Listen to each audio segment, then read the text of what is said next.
Transport Secretary Heidi Alexander defended the government's record after GDP fell by 0.1% in October, following an identical slump in September. Keir Starmer and Rachel Reeves faced fresh accusations of crashing the economy as LBC host Nick Ferrari clashed with a Labour minister.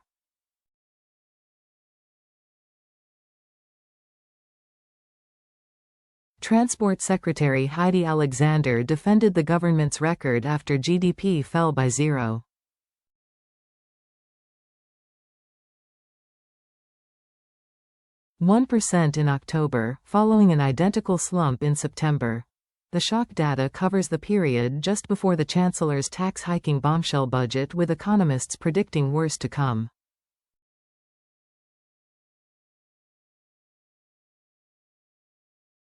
And new projections from the Bank of England showed that economic growth will be worse over the final 3 months of 2024 than it had previously predicted.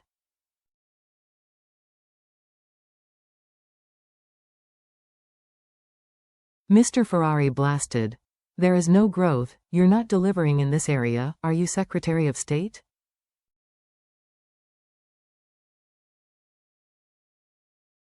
Ms. Alexander responded, "The Office for Budget Responsibility is still predicting some growth this year."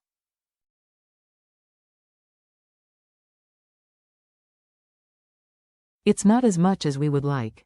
We do need to get the economy firing on all cylinders, and we need to get more money in people's pockets."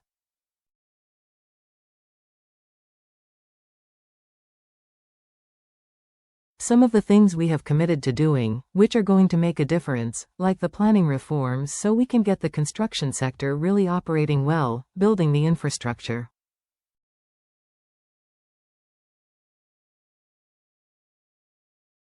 "We've also set up the National Wealth Fund, GB Energy, to crowd in some of that private sector investment."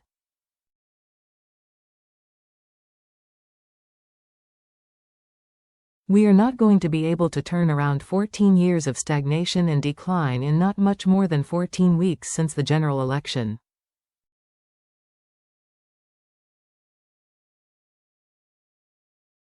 The Bank of England's Monetary Policy Committee said it is now expecting zero gross domestic product, GDP, between October and December, weaker than the 0.3% growth it had forecast in November. Concerns over the new growth projections, sluggish demand and a weakening jobs market were enough to encourage 3 members of the MPC to vote for interest rates to be reduced.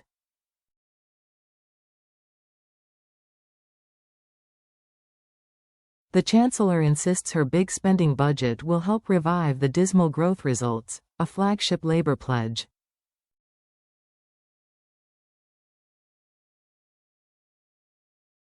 But businesses have warned her sweeping tax raids, yet to kick in, will force them to make cutbacks on staff and investment.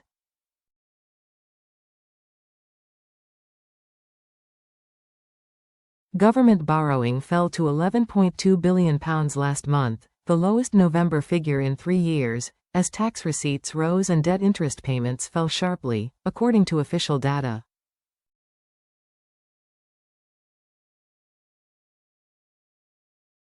The Office for National Statistics (ONS) said public sector net borrowing was £3.4 billion lower than the same month last year, in a boost for Chancellor Rachel Reeves.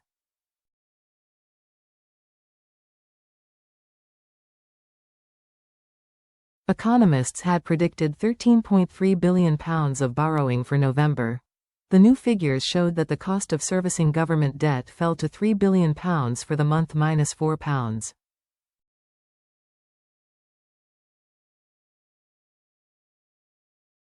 £7 billion down year-on-year and the lowest November figure in 5 years. This was largely because of recent falls in the retail price index, a measure of inflation which tracks the prices of goods in shops, but which also dictates the cost of some inflation-linked bonds.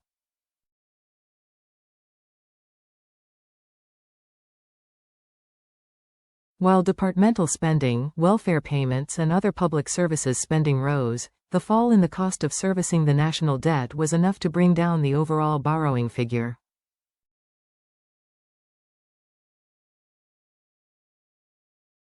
Jessica Barnaby, ON's Deputy Director for Public Sector Finances, said, "Borrowing this month was over £3 billion less than this time last year and the lowest November borrowing for 3 years.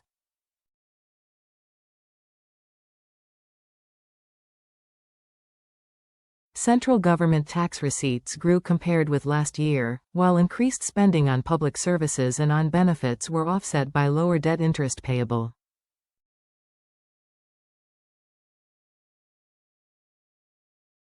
Chief Secretary to the Treasury Darren Jones added, "When we were elected, we inherited crumbling public services and crippled public finances, with a £22 billion black hole.